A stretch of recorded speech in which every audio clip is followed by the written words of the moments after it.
Today, we're diving into one of the most ambitious defense projects ever proposed, President Trump's Golden Dome. It's a massive space-based missile defense system aiming to shield the U.S. from global threats. So to make it clear, I am repeating it again, it's a space-based defense system. Announced in January 2025, it's a proposed $175 billion initiative designed to protect the U.S. from ballistic, hypersonic, and cruise missiles. So, how does the Golden Dome work?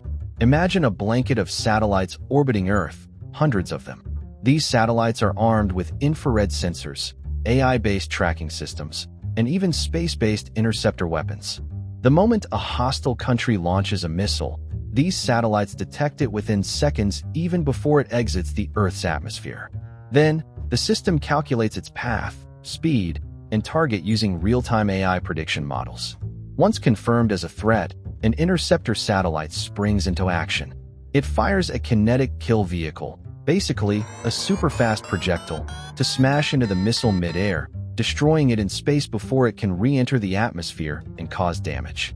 President Trump envisions the Golden Dome as a state-of-the-art missile defense shield made in the USA, aiming for completion within 3 years.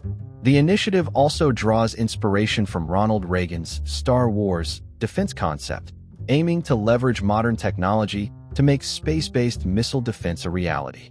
So, how the other countries react to the Golden Dome, especially North Korea and China?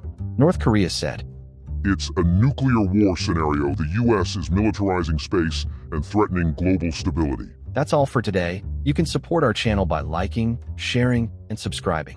Thank you.